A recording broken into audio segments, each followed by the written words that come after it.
and seeing it going up every year as they hit their 20s, then there's this, you've got plenty of time to do something about this. You can show in black and white, look at the numbers, you're becoming more and more insulin resistant. If you don't do something, you're going to end up like I was in the 30s, pre-diabetic. Welcome to the Fat Emperor podcast. I'm your host, Ivor Cummins. We're supported by the Irish Heart Disease Awareness Charity, which advocates a simple CT scan to reveal your CAC score. So, know your score and take action to prevent that premature heart attack.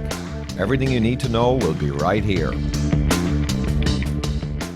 Hey everyone, we hope you enjoyed this free podcast. Everyone likes free things, right? We have a lot of great guests, as you've seen in the past few months. We do have one ask though, it only takes a second. If you can please go to the ihda.ie website and help to share with the social media buttons there. They're on the homepage. We really need to get the message out in the calcium scan in order to prevent heart attacks before they occur. So I'm sure you'll try and help us out by just pausing the video for a moment, going to ihda.ie, use the share buttons and just get the message out there. Thanks a lot. Today I'm going to be talking to a person in Finland. Nick Patterson is his name, and he set up many years ago the LIHF website, Low Inflammation, High Fat Living. So today we're going to talk a bit about his experience, what he's discovered, his research, and how successful he's been on a quite very low carb diet. Great to meet you, Nick. Thank you very much, Ivor. It's good to be here. Great stuff. And you know what? I was looking through your website there. It was Shaza actually on Twitter who suggested I talk to you. So hat tip to... Thank you very much, Shaza. She's done it again. It's the second or third interview I've had thanks to her. And, I try to keep a bit of a low profile on Twitter, but she certainly pushes my message. So, yeah, thank you very much, Shaza, if you're listening. You've done it again. She gets no pay for it. I can assure you. She's an enthusiast like the rest of us. So thanks, Shaza. So I was just looking through your backstory there, and there's quite a lot of parallels with mine. It was 2012 when you were overweight and kind of pre-diabetic. So was I. You went and researched it. So did I. And you lost a similar amount of weight, though you look pretty heavy, I must say, in the photo, probably bigger than I was. And another parallel, actually, your Finnish extraction. And on 23andMe, I'm actually overwhelmingly far Northern Europe extraction when I did the genetic test. So there you are. Very good, yeah. I'm actually half Finnish. My mother's Finnish. And I'm married to a Finn. Oh. So, I now live in Finland, but I live, as you can tell from my accent, I lived most of my life in the UK. And I got a degree in mechanical engineering, and then I joined the Air Force. I was in the Air Force for about 10 years as a pilot, flying all around the world. And then I left, and I went briefly into the aerospace game. And then I set up my own engineering design consultancy, and I went into something called finite element analysis, which is mechanical. Well, you can do all kinds of stuff with that. You can analyze mechanical bending, structural strength. You can do thermal. You can do vibrations, dynamics, all kinds of stuff. I had that for about 6-7 years, and then the crash came, 2008. And I lost that business. I lost everything that I'd built up at its height. We were doing analysis in all kinds of industries, aerospace, working for Airbus, doing undercarriage design, nuclear industry, working on nuclear decommissioning. We worked on the Joint Strike Fighter. We worked on marine offshore projects. You name it, we did it. And it was fascinating work. It was good stuff. And it was finite element analysis, something I did at undergraduate level, something I got into. And it's kind of reflected in my approach to this diet thing. I'm very much hands-on. I'm an engineer. If I see something, I want to pull it apart. And I want to find, I see a phone. I want to break it open and work out how it works. You know what I mean? And that's been my approach to this diet thing. And as you correctly say, in 2010, actually, I met an old friend of mine who happens to be a doctor, and he'd gone low carb. and he'd lost a lot of weight. And I said, "What the hell are you doing?" He said, "Well, I'm eating a lot of fat and very little carbs." And I said, "You're kidding? Yeah, how can you survive without carbs?" I thought carbs are essential for life, you know. And I was getting very overweight, very overweight. My wife overheard this conversation. She started immediately. This some sort of spark went off in her mind. She was overweight, probably about 10, 15 kilos, and she started already in 2010. And I am a skeptic. I'm very skeptical about anything. I thought, this is just a fad, you know. 2 years went by. She was getting fitter and fitter, healthier, healthier. I was getting worse and worse. I was getting really bad. I had GERD. I woke up in the middle of one night with GERD. I was throwing up, and I had a panic attack. And my wife took me to hospital, and they couldn't find anything wrong with me, but my heart was racing and all this. And I thought, what is going on, Nick? What the hell is going on? And then I realized when I bought my next set of trousers that they were bigger again. I thought, now something has to change. So, you know, my wife is doing something right. I'm doing something wrong. Yeah, and that's a common problem. And we see as well, not to get into conspiracy, but industry and many quarters in nutritional research are pushing very hard against low carb for obvious reasons. Yeah. Now, there is a reason why I chose low inflammation and not low carb, and that's mainly dairy. Because when I went low carb, I lost 6 kilos and it plateaued. And I almost gave up. And if you look on my blog, I give the story on there of what happened. I almost gave up because it just didn't work. I'd cut the carbs and it wasn't working. And it wasn't until I cut the dairy that the final 20 odd kilos went. So to me, from my point of view, I'd achieved a state of low inflammation through dropping dairy and the carbs. I mean, don't get me wrong. You know, there's no way I can go back to carbs and start drinking the beer again. It's just not going to happen. But the biggest effect for me was the dairy. And so this really caught a spark with me. Why wasn't low carb working for me in that sense, and why was the dairy a problem? My research, to cut a very long story short, came down to casein and casomorphine, which is a byproduct of indigestion. I believe that is the cause. I don't have any more evidence than my own research and my own what I've actually tested by drinking whey, and I haven't actually taken casein, but I drank whey, which is the other principal protein in dairy, and that had no effect at all. Yeah. And I've never gone back to dairy. My daughter, who was born about the same time as I went low carb, she's now 8. As soon as she got off breastfeeding and got onto solids, we started testing with milk. The first experience she had with double cream when she took it down was she threw it straight back up. She just violent reaction. We then started giving her butter, and she got a rash on the back of her hand. And it was really obvious. By the time she was 3, we'd tested everything, and we could see that when we gave her butter, she got the rash. When we took the butter away, she didn't. So she's inherited something from me. Yeah. And she's been dairy free all her life. Right. And dairy, a lot of low carb type people love their cheese and their dairy and all that kind of stuff. And it's more. I was one of them. Because I thought when people said low carb, it was a green light to eat as much cheese as you can. Well, which is what I was doing, but I was doing the very worst thing I could possibly do. Yes, in your case. And myself and Dr. Gerber call out in our book, Eat Rich, Live Long, that specific exception, not universal, but for certain people, dairy can be a major block to weight loss. And also inflammatory. I mean, my own sponsor, David Bobbitt from Irish Heart Disease Awareness, has a sensitivity also that it's possibly animal fat protein, but primarily I would say dairy seems to spike his insulin. I think it's the casein. Yeah. I think it's the casomorphine. And we need more research on it. We need to talk about this. Absolutely, because many people can be totally tolerant of that, but the exceptions kind of proves a rule, I guess. And the other thing is there's the casein types. So there's a lot of data beginning to come out about casein, I think A1, A2, I think it is. Yeah. Correct. I have clients. I will come on to what I do for a living in a minute, but I'm a personal trainer. And if I have a plateau with clients, weight loss, it's almost inevitably dairy.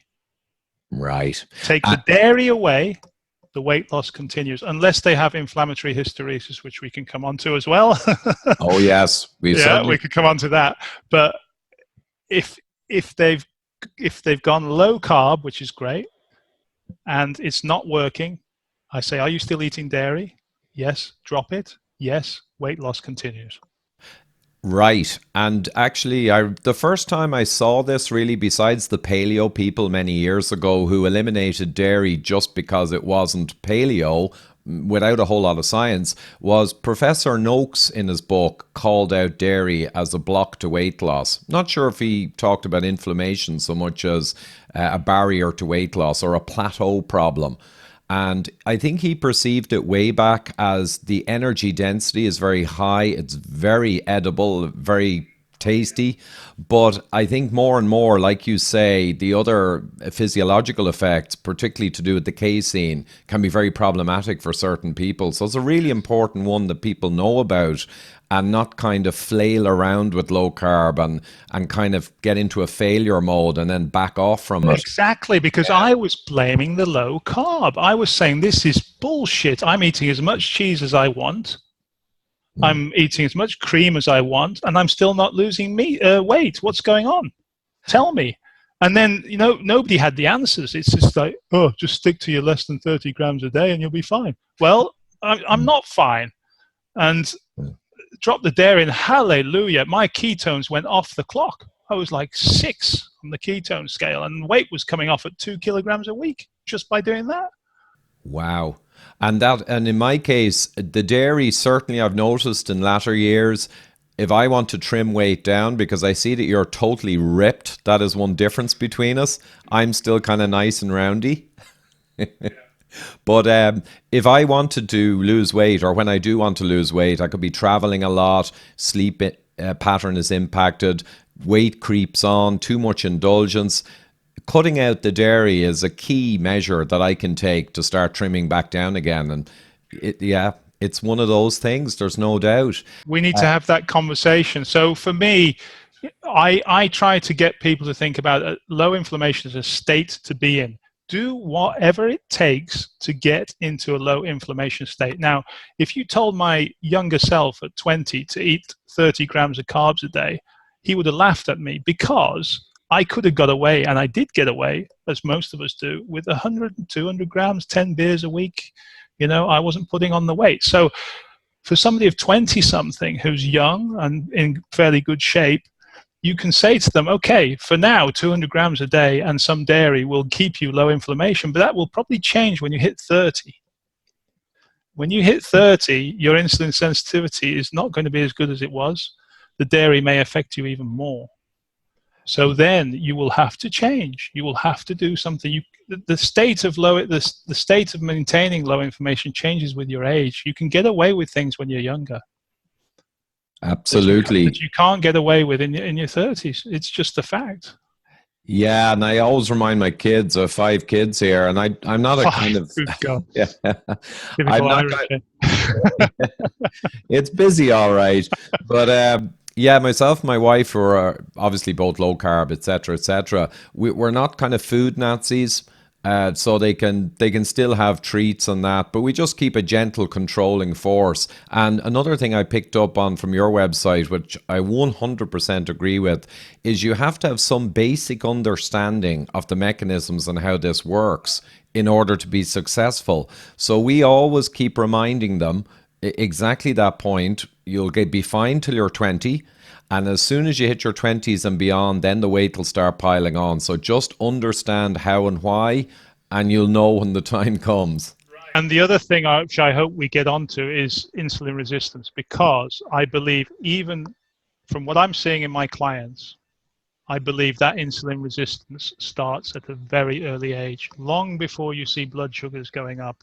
And if we were measuring insulin resistance in teenagers, HOMA-IR, and seeing it going up every year as they hit their 20s, then there's this, you've got plenty of time to do something about this. You can show in black and white, look at the numbers, you're becoming more and more insulin resistant. If you don't do something, you're going to end up like I was in the 30s, pre-diabetic, probably even diabetic. And we need to start educating. I mean, you're doing it with your kids. I'm doing it with my daughter. She's 8. She already understands carbohydrates. She already understands good fats. She can make a bag of sweets last 6 months. She's already got that discipline. So it has to start from home. It has to start with the education.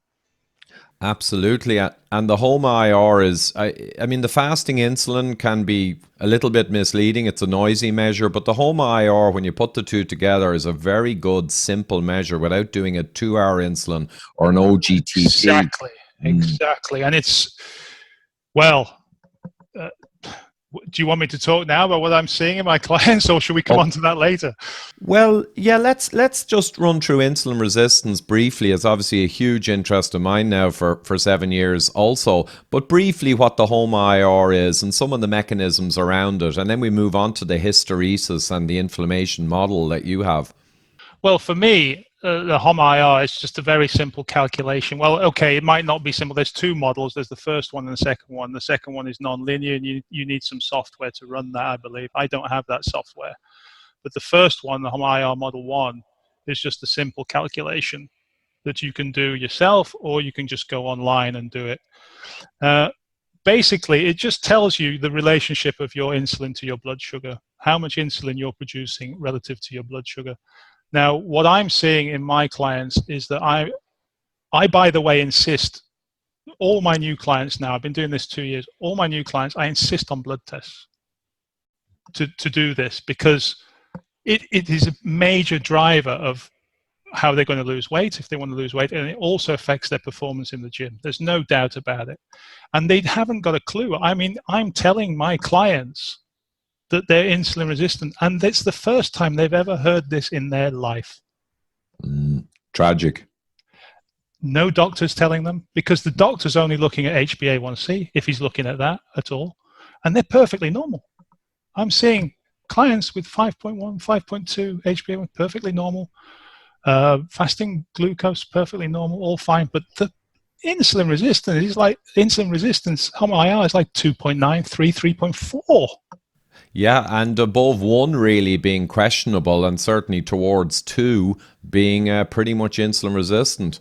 And again, from my website, the client A story, I refer to her as client A because she doesn't want her name mentioned, but her story is on there for everybody to read. HOMA-IR 3.4 when she joined me, obese. She had fasting blood sugar 5.8. She had no idea about insulin resistance. She didn't know what it meant. We've now worked hard. She's now down to 1.2, 1.4 on HOMA-IR. She's lost 25 kilos of weight. She's much more informed. She understands the importance of insulin rather than the blood sugar. Everybody's talking about blood sugar. Why aren't we talking about insulin? Yeah, and exactly, Nick. But the other thing is that the HOMA-IR, I mean, every 6 months you can go in and get a fasting insulin and fasting glucose and get it. And it's fantastic. And all doctors should be looking at insulin with anyone who has any potential to be pre-diabetic or obesity issues. But here's the thing, Ivor. The people that I'm telling are insulin resistant, you look at them, and then some of them aren't even particularly overweight. Yeah, now that's a key point. And again, David, my sponsor, David Bobbitt, has a particular fixation with that, and he's absolutely correct. And like Robert Lustig has shown, we have more people who are not obese, very overweight, who have metabolic disease, than we have the obese and the overweight. And all of those TOFIs, or thin outside, fat inside, with visceral fat and insulin resistance, are at huge risk for cardiovascular disease and all the other diseases of modernity. Well, can I tell you one thing, right? Before I came on air, I rang one of my clients up. His name is called Glenn. He's the latest story on my blog. He has lymphoma, stage 4. I did an interview with him. He's been my client now for nearly a year. He was facing, he was, his back was to the wall. Stage 4 lymphoma. He had to go, and they were going to give him autologous stem cell treatment. So they're going to remove his stem cells, freeze them, and keep them to one side while they absolutely batter the hell out of him with chemo. They were going to give him 6 to 8 weeks of full-on chemo that would have killed every single white cell in his body. So all the immunity that he's built up over his 40 years on this earth will have gone. And they warned him that this treatment the treatment alone could kill you. Okay? I've interviewed him. It's on the podcast is on my website if people want to hear that. During the time that he's been training with me, he's been in and out for various small chemo sessions. And as soon as he started training with me, I said, right, you want to go on a low inflammation diet. You want to try and get as close to meat and water as your constitution will allow you. Try and do that to begin with, and then we can add some stuff in later, but do that. Within weeks, he said he was feeling better. He just said, this is great. I can think straight, blah, blah, blah. He was performing wonders in the gym, by the way. It's stage 4 lymphoma. He wasn't overweight. He was a little bit overweight. His waist height ratio was about 0.52, and it wouldn't move. It was stuck. It wouldn't come down. So to cut a very long story short, he has 2 or 3 chemo sessions. We're up and down on the training because he's on steroids and all this sort of thing. But all the time he says he's feeling better just by changing his diet and doing some strength training. Then I asked him, just before this major chemo was programmed to start, I asked him, have you ever had any blood sugars done? Has anybody done a lipid panel on you? He said, no. He said, no, what's that? I said, well, can you just go and check your blood results that you've had and go and see if you've had any? So he went through them. They did all kinds of tests, but he never once had any lipids or blood sugars. I said, we need to do some. So we went to the labs together. I had some done myself. He had his done. First time ever he's had HOMA-IR. This guy isn't overweight. He has stage 4 lymphoma, which, by the way, is now in remission. They've cancelled that, thank God, and he's coming home. He's just had 10 treatments of radiation therapy, and he's coming home soon. And they've cancelled the big chemo. The results of his bloods were very interesting. He has very severe insulin resistance. Yeah. He's not even overweight. I asked him just before I came on this show, do I have permission to talk about this? Because I think it's significant. And he said, yes, you do. Because I gather a lot of data, biometric data on my clients. We sign an NDA and everything. I can't talk about it unless I get the permission. He allowed me to tell you this today. It's the first time it's being told. He had very high insulin resistance, like 3 on HOMA-IR. He's not obese. He's not obese, but his weight height, interesting, his waist height is stuck at 0.52. It won't come down. Now, is it the treatment? Is it the chemo? Is it the drugs that's driving this? It could be. It could be. But what I said is, let's get this treatment over with. Let's get you home, get you fixed. We'll start training again, and then we'll come back in 6 months and see if your insulin resistance has come down. But my point is this. Throughout his treatment, nobody talked about diet. The doctors didn't talk about anything about diet. In fact, when he was going into hospital first time, he said to the doctor, I'm actually a little bit concerned about the nutrition that I'm going to get in hospital. The doctor said, oh, don't worry. I know hospital food is quite bad, but we have a fridge full of, we have biscuits, we have fizzy drinks. So that will help you. Hopefully that'll help you get you through your chemo. And that wasn't what he meant. He said, he meant like, how am I going to get some decent meat and eggs? Yeah, so that was the only conversation about nutrition. Yeah, and there was never been a conversation about his insulin resistance or his blood sugars at all. Just a quick break to remind you that this podcast is only possible due to funding from David Bobbitt and the Irish Heart Disease Awareness Charity. For middle-aged people, it is imperative to find out your heart attack risk by getting a CT scan of the heart and your CAC score. The new ihda.ie website has all the scan resources. Please support us by visiting and sharing widely. Knowing your score, you can take action to stop the disease process and save your own life. It can even be as simple as removing sugar, refined carbs, and seed oils, i.e., processed food, from your diet. And now we return to the conversation.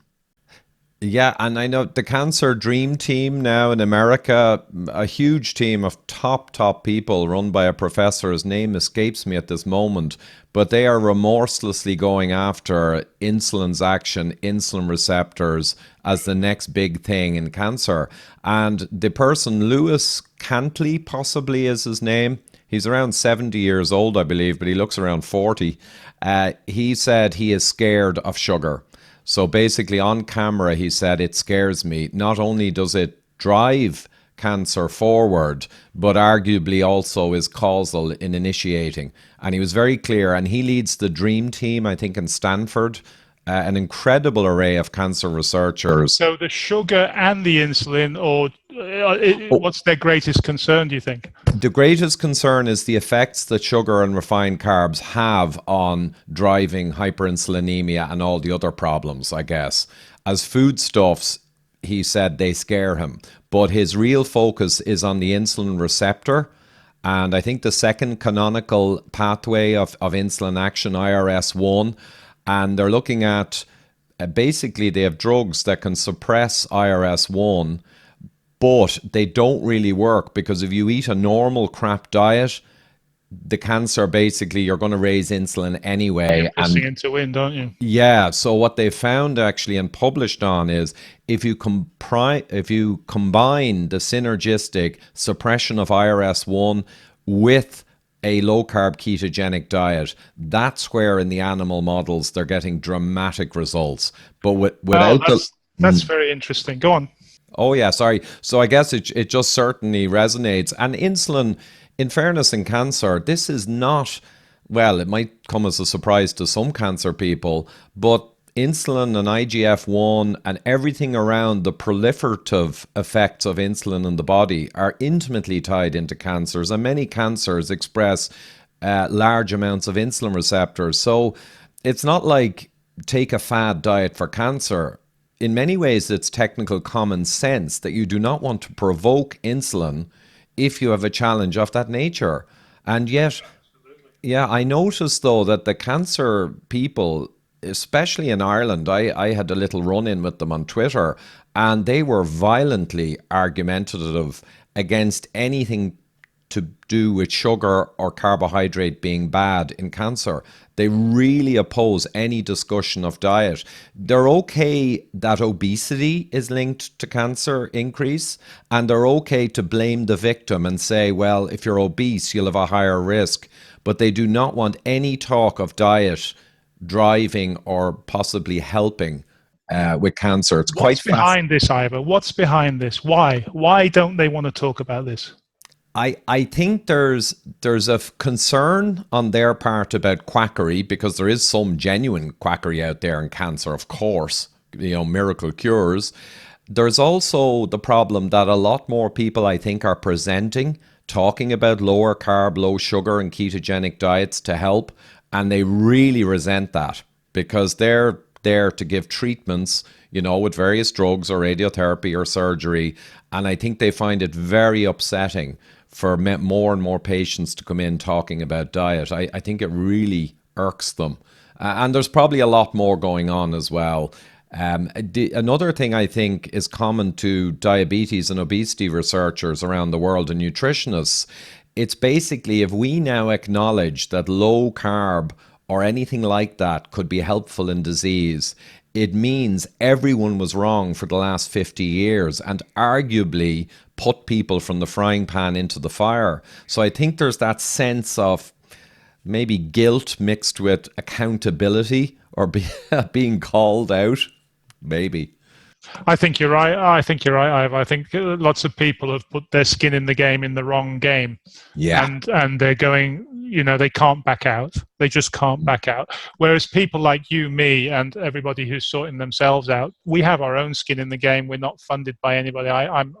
Everything that I do, my own research, is all funded by my clients. I'm not sponsored by anybody. I'm only interested in the truth. I'm only interested in digging out what works and what doesn't work. And it's been absolutely fascinating since I've been doing this 2 years now with my company, Ultimate Fitness.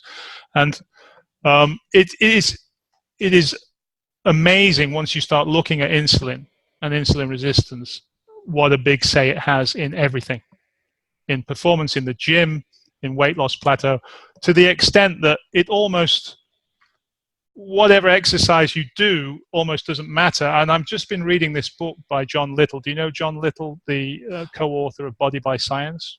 I know the name. I haven't read the book, but I'm familiar. Well, he's just brought out a new book called The Time Savers Workout, and it's fantastic. It's all about, it's the first book I've ever read about exercise that actually admits in chapter 3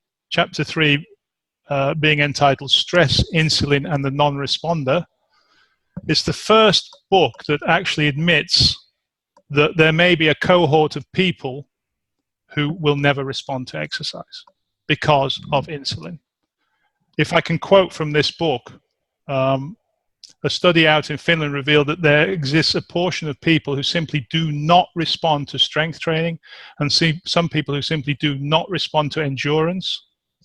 There are even those who simply do not respond to either.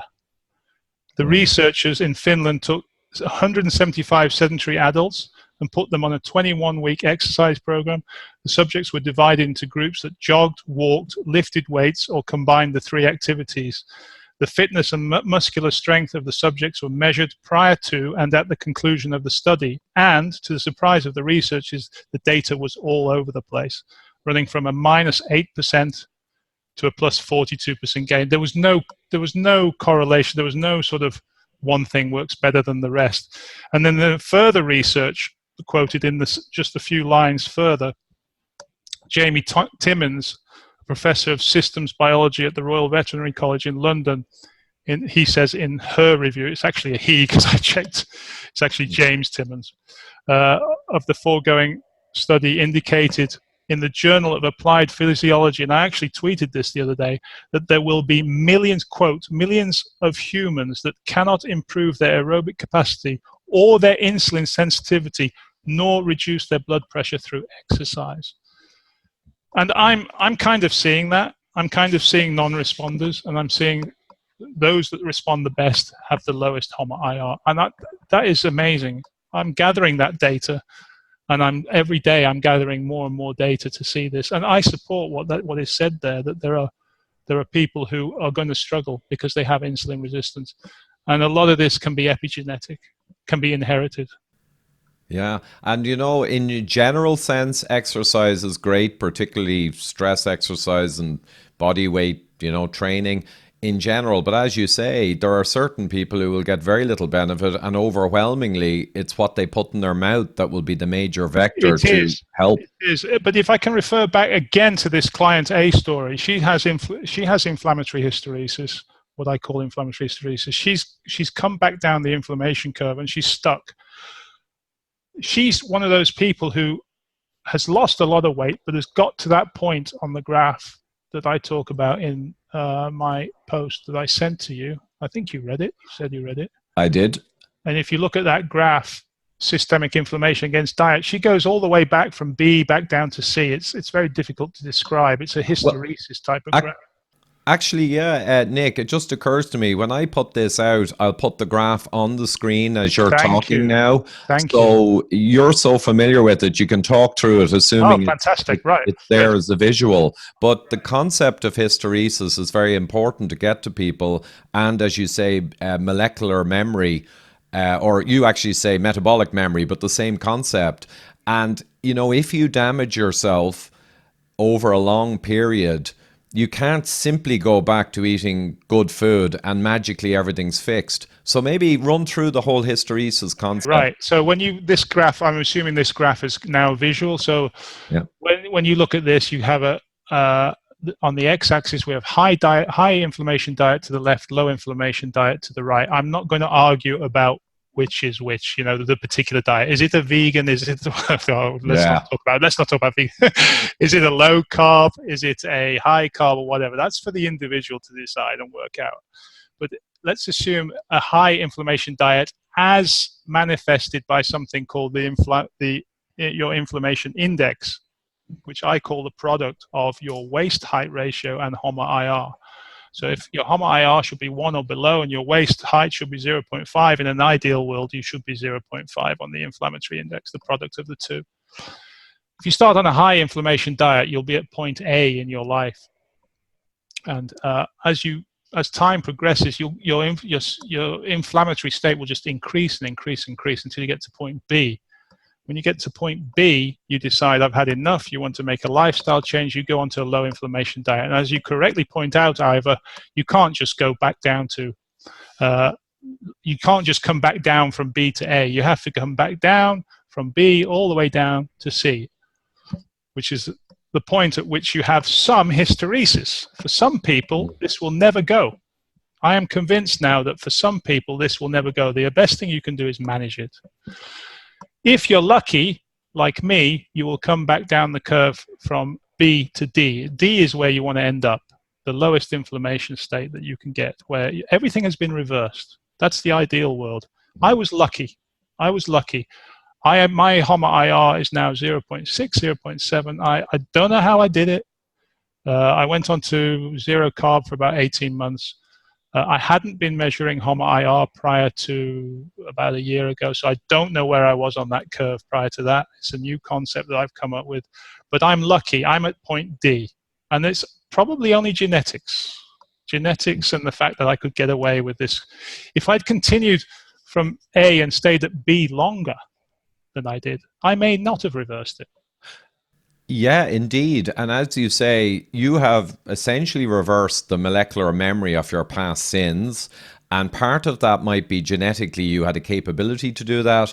But also part of it might be that you're not doing a light low inflammatory diet. You're doing a very well informed, quite extreme low inflammatory diet. So it is going to have a lot of punch. It's going to have a lot of punch. I'm not zero carb now, by the way. I've added some carbs back in. And, you know, my weight has gone up slightly. So I still have to be careful. But the difference between me and somebody like client A is, again, we see the hysteresis in the weight gain. I can gain 2 kilos just by looking at a cake. There's no doubt about it. Yeah, tell me about it. But I can lose 2 kilos in almost the same time. Okay? Client A, if she takes on 2 kilos, it won't come back down for another 2-3 weeks, because that's the hysteresis effect. She can gain it quicker than she can lose it. Then pull it back. Exactly. And it is tough. And it may never come back if you overdo it. Yeah, and it is tough on those people because, you know, it's frustrating because they hear so much about the magic of low carb. Just go really low on carb and eat fat and the weight will fall off. Well, no, it will fall off for some people. And for many people, it will require a lot more diligence, effort, and adding in fasting and, you know, getting nutrients and just a whole range of things. You need a multi-factor intervention for the tough cases. And that's what my blog post was all about. So if you get stuck at C and you want to come down to D, what are your choices? What can you do? I think you're duty bound to try. Well, one thing you can do is strength train. Why strength train? Because if you do it properly, you're going to empty muscle glycogen. You're going to empty the fast twitch muscle fibers that are full of glycogen, your biggest store of glycogen in the body, much bigger than the liver. Your insulin sensitivity is going to go up, and hopefully your HOMA-IR will come down. So you can strength train. You can go onto a very low inflammation diet. You can those two things. And finally, if that doesn't work, you can go on to metformin. Something which I have actually done. Yeah, and I went through your write-up of that. And again, you were starting from such a good place, it's hard to see really beneficial effects. Exactly, and I actually said that in the post, and you're quite right. But my point of the whole exercise is to prove that metformin is okay. It's probably the only drug that I think you can ethically push. And I think, going back to the cancer thing, if lots of people have inflammatory hysteresis, also have cancer, why can't we give them metformin? Yeah, and there's increasingly, I'm seeing publications around metformin and its potential longevity benefits, and even touching on cancer and other proliferative problems. I think Professor Noakes as well, many years ago, called out that was the only drug he was taking based on his research. And I don't research drugs much, so I didn't look into it too much. I'm happy with real food and, I'm happy with real food. I don't want to push drugs. Don't get me wrong, Ivor. I'm just saying, if you have very deep inflammatory hysteresis, it can be the final thing that you should try. Yes, and with Noakes, perhaps because he had the established diabetes and the family history, he made that decision, I guess, to take that extra step to improve his physiology, which is fine. There is one major drawback, though. Did it work? Well, I don't think he reported on how it was working because he had no real control. I think with no metformin, he just, from the research, he judged it to be beneficial, perceived it to be beneficial, and was happy to take it because of no particular negative effects. Now, there is one major problem with metformin, Nick, which you may not be aware of, which makes it a very unfavorable drug. You're not going to tell me B12, are you? No, it's the fact that it's out of patent. Couldn't resist that. Yeah, and it costs like 60. It costs like, yeah, it's extremely cheap. Yeah. It's extremely cheap. It's been around for 60 years. We understand it probably better. Well, we don't fully understand how it works, but we understand that there are very few side effects. And, come on. Yeah. If this is going to work for cancer, or it's something that we can do for cancer instead of chemo, let's just, let's have a think about this. Well, a few years ago, I kind of found out about metformin, and I made the prediction, I think publicly, though I'd have to dig now on Twitter, that if metformin's beginning to look pretty good, you're going to start seeing anti-metformin articles and studies begin to appear. And I've seen a few of those already. Have you? Okay. Well, patent. By the way, talking about B12, I monitored B12 and mine went up during the 105 days that I did my trial. Yeah, and if you're taking lots of enriched sources of good food anyway, I'd say that potential effect probably just won't manifest. The other concern is that it can affect mitochondria and it can affect your strength training. Great, yes, it probably would, but it should be a last resort. If one of my clients comes to me and actually I have a client who came to me already on metformin and is already on low dose metformin, wasn't diabetic, separate story, but I do have clients on metformin. What the argument is with strength training is that it attacks the mitochondria in some way and that it makes you weaker. My argument is, okay, if you have tried the strength training, you've tried the low inflammation diet, and you're still at point C on that graph and you think you can get to point D, so what if your strength goes down? If you get to point D after, 3 or 4 months of metformin, you might be able to drop the metformin altogether after that and go back to strength training, and you're point D again. You're back. Your hysteresis has been undone. My point is, don't rule anything out. Don't rule anything out. Try something. That's how you learn. Try something. Let's go 3 months metformin, bit of strength training, see what happens. Yeah, and in fairness, any drug, it's always a cost benefit, so you don't need to obsess on the benefit or the cost. You just need to think about the trade-offs and see what happens. And metformin has a very, very good safety profile, besides the kind of potential issues you talked about. And it's really not like a huge leap to try it out. So I'd say, yeah, fine. Research it first, though, and read all your stuff on it and read everything you can. Exactly. Have that conversation. By the way, I've started a forum on my website, which I would like to tell people about. On my website, lihfliving.com, there's a public forum. It's free. You just sign in. You can talk on there. There's a special section on there called Help, I Have Inflammatory Hysteresis.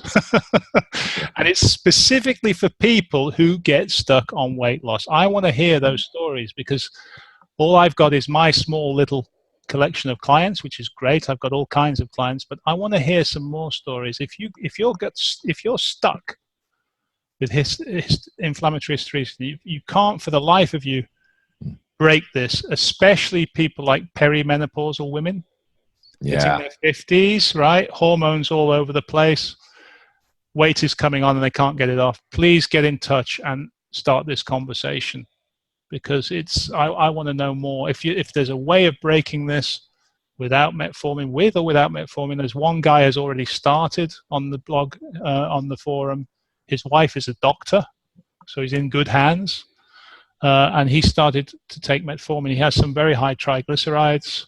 He's young, he's 30 something, he's a little bit concerned. And he likes the idea of inflammatory hysteresis, and he wants to reverse this. We think he may have been born that way, he's just inherited some bad genes. But he's doing something about it, and he's telling the world about it. If you find yourself you're in that situation, please get in touch. And Intre, I'm currently looking at getting more and more testimonials from, would you believe, people who have reversed their calcification, their coronary artery calcification score, and they're coming in nicely. And we just made a documentary and movie which will be released maybe around November 19, and we are seeing reversals, stopping of progression and reversals. And interestingly, Nick, in the medical world, there's many published papers, including Heinz Nixdorf, which categorically state that calcification increases progressively and is mathematically modelable, and it's inevitable. Well, there you go. That is the belief. Fantastic. It ain't true. It's an engineer's disease. Yeah. It's fantastic. I love things that are mathematically modelable. I love it. And in fairness to the guys in Heinz Nixdorf and all those studies, that is what they observed for all the normal people. But all the normal people, of course, as you know, Nick, are not doing low inflammation, high fat diets. They are not taking metformin or K2 or magnesium. They are not actually attacking the root cause of the progression and dealing with it. No one is. Yeah. So you're seeing complete reversal of calcium. We are seeing even substantial reversals, like going down 10-20% in less than a calendar year. I mean, these are good. No, this is, these are all symptoms of what I call inflammatory hysteresis, and they, a lot can be done to reverse it. A lot can be done. I mean, there is a genetic predisposal to it. I've talked about that on that same post, and there is a link on that post about. Are you familiar with the over-calyx study in Sweden? Have you heard of that? The epigenetic study? There's so many now. I may not know it by name, but you can run through the core of it. Very briefly, there is a link at the bottom of that post with the inflammatory hysteresis to this, so people listening to this can get to it. But basically, they looked at about 150, 200 years of medical history in this village, because they chose this village because it was very well documented. The doctors were very meticulous there. For 150 years, they kept incredibly good records, and they were finding that whenever there was a feast or a famine, the epigenetic factors occurring in unborn infants at that point due to their mothers was being passed on several generations. So if the mother had experienced feast or famine, they were seeing it in what is essentially inflammatory hysteresis. They're seeing that further down the line. They're seeing people being obese for no good reason. It's not their fault. Yeah, it's handed down. Yeah, essentially. So just briefly, my argument is, if we got so many people now insulin resistant, what do you think in the general population? 70%?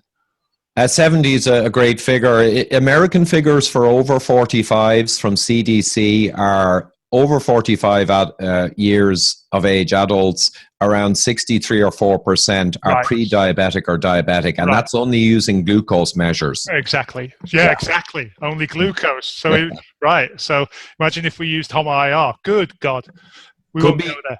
Could be 80% of over 45s in America now. Okay, so 80% of adults are going to conceive with insulin resistant. What do you think is going to happen to their offspring and their offspring and their offspring 3, 4, 5 generations down the line? We're heading for trouble. Oh, yeah. And if you look at the obesity graph, if people stopped eating bad processed food now, refined carbs, sugars and vegetable oils, just stopped, well, there's kind of a second order effect, a gestational effect, like you've described. So you're not going to suddenly stop the obesity.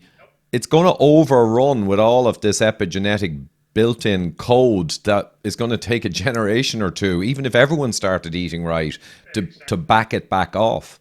Exactly. So you see, this is where people like me need to have an understanding of this. If we're training people as a personal trainer, you're going to have to understand it doesn't matter for some people what exercise you throw at them. They're going to have huge problems, and you can't blame them. You know, the traditional PT will just shout at the person and make them run an extra 2 hours on the treadmill.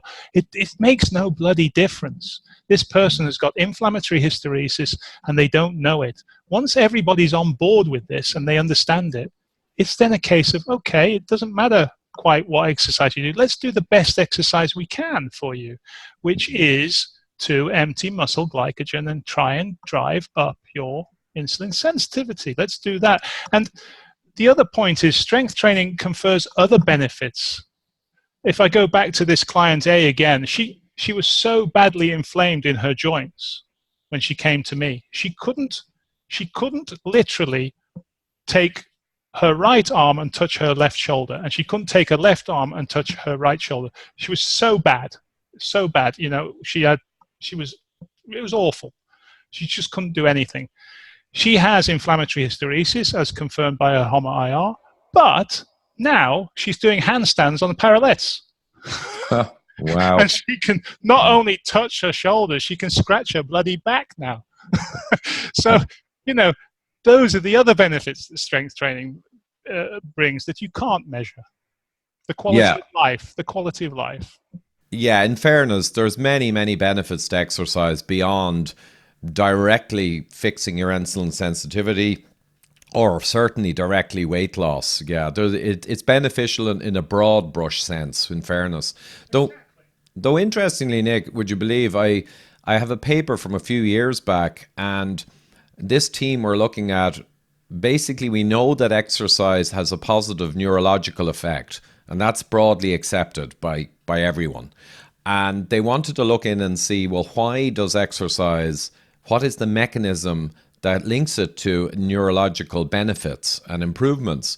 And they concluded, after all their research, the mechanisms and data, it was quite a nice paper, that it was mediated in great part by beta-hydroxybutyrate. So the ketone body beta-hydroxybutyrate, which is released often with lots of aggressive exercise, was actually having neurological benefits. And it was funny, they didn't mention ketogenic diets at all. They weren't even thinking about diets. But there you go. No, what they will mention is buy these exogenous ketones. Yes. Or even a drug that will cause your exactly. But woe betide, make them yourself in your own body. Oh, and certainly don't do it by not eating consumer processed food. I mean, that would be the worst possible way you could get benefits. Exactly. Yeah. Have a protein bar. Yeah, for sure.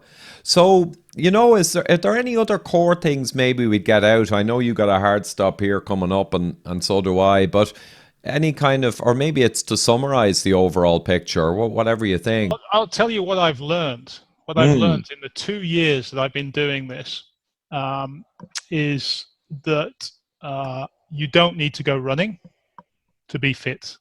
The people that come to me have tried, I usually pick up the people who've tried everything. They've done the running, they've done the marathon running, they've done this, they hate running. I hate running. They've tried the endurance, because we've been programmed since the 70s and 80s that aerobics is it, okay, and that we have to spend hours and hours on the treadmill. That is not true. You can have great fitness provided you get your diet right first. Get your diet right first, then do some very intense strength training, and you can do that for minutes. I do sometimes 12 minutes with the clients a week, 12, 13 minutes. Superb results in the gym. Absolutely amazing, provided you get your diet right.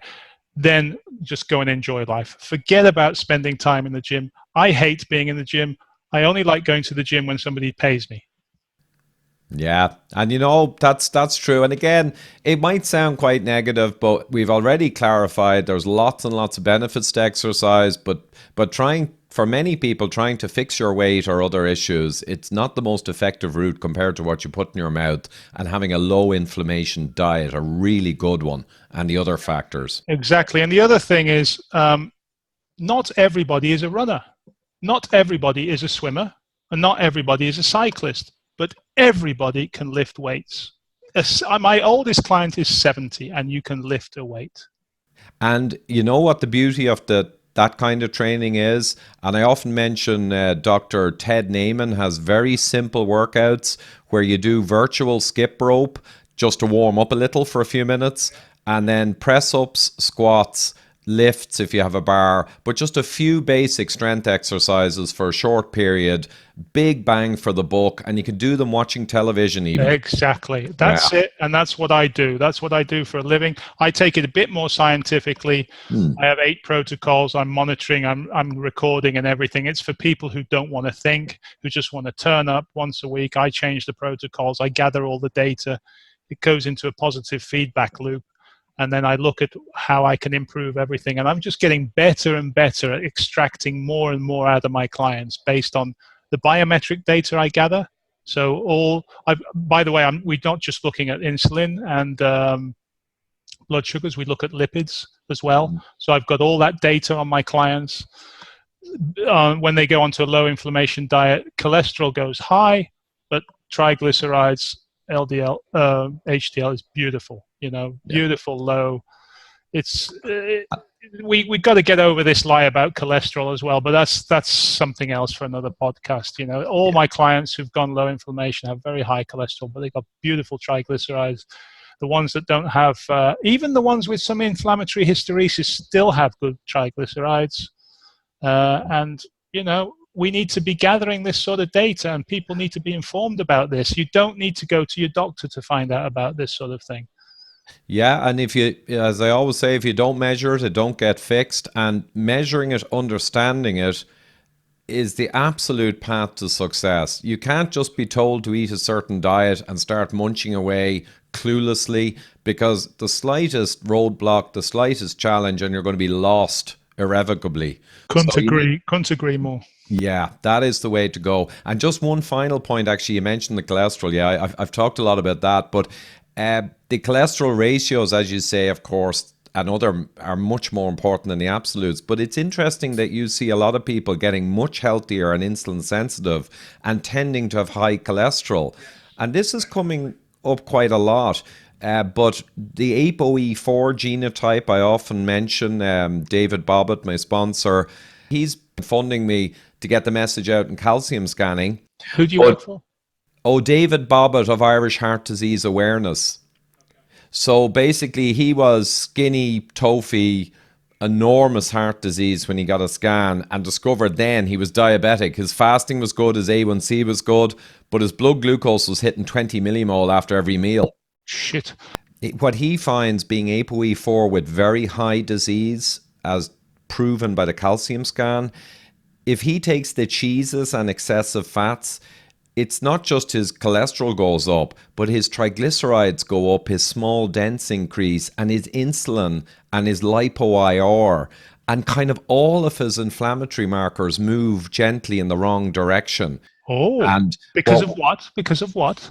Well, this is the interesting one with ApoE4. So it's known that this can happen with ApoE4 genotype who have established disease, but what's not separated out is animal fat, protein, and cheese. So it's been observed with excessive eating of those things. But from what we discussed, and in general, if you actually could isolate it, it may be the cheese is the bad actor in most cases. Yes, it could be. And the thing is, the point is, as you said, Ivor, is to at least be monitoring these things. So if your triglycerides are going up and your total cholesterol is going up and your HOMA-IR is going up, at least you know it. Yes. And then you can do something about it. If you're not measuring, you will never know. Yeah, absolutely. And obviously the ultimate measure for all those middle-aged, middle-risk people out there, including vast millions of thin outside, fat inside. Like we said earlier, not overweight, not smoking. But the calcium scan, if they get it, they can find out the ultimate result for how much disease they have, and then use the measures like we've talked about on a week-to-week basis or month-to-month to start fixing that insulin resistance, which is the biggest problem. Yep, couldn't agree more.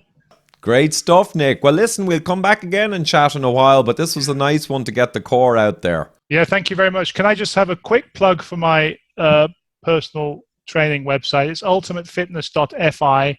If you live in the Helsinki area and you want to do strength training, please get in touch. And my blog is lihfliving.com. Excellent. And I'll drop those links anyway when I post this in a while. I've got a bit of a backlog, so it might be a little while. Okay, thank you very much, Ivor. It's been great. Thank you, Nick. Fantastic. We'll catch you next time. Bye now. Thanks for tuning in, guys. If you're watching on YouTube, you can see my subscribe button in the middle of the screen, a free viewing of the Widowmaker movie on the far right, and myself and Dr. Gerber's book, Eat Rich, Live Long, on the left. Otherwise, please do subscribe to the audio podcast. Thanks.